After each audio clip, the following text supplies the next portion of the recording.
Hello guys, তো কী অবস্থা আপনাদের? তো আশা করি ভালোই আছেন। তো আজকে চলে আসলাম আমাদের প্রিন্টিং অফিসের ছাদের উপরে। তো আজকে আপনাদেরকে সেটাই দেখাবো, আমাদের ছাদের উপরে কত সুন্দর ভিউ। তো এটা হলো মিরপুর 10 কাজীপাড়া, ওই যে ওই পাশে হাতিল, ওই পাশে মেট্রো স্টেশন। তো একটু পরে দেখতে পারবেন মেট্রো কিভাবে যায় ওই দিক দিয়ে। তো সেটাই আজকে দেখানোর জন্য চলে আসলাম আপনাদের কাছে একটা ভিডিও নিয়ে।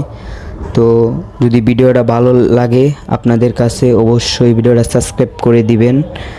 তো আজকে আপনাদেরকে এটা দেখানোর জন্য চলে আসলাম। দেখেন কত সুন্দর ভিউ, দেখতে ভালো লাগতে আছে আমার। আর যদি আপনারা এই যে দেখেন মেট্রো যাচ্ছে, এটা উত্তর থেকে মতিঝিল, এবং মতিঝিল থেকে উত্তর যাবে, সেটা আজকে আপনারা দেখতে পারবেন। একটু অপেক্ষা করেন। এই যে চলে আসলো, মতিঝিল থেকে উত্তর চলে যাবে এটা। তো যদি আপনারা দেখতে চান চলে আসেন আমাদের অফিসে ছাদের উপর।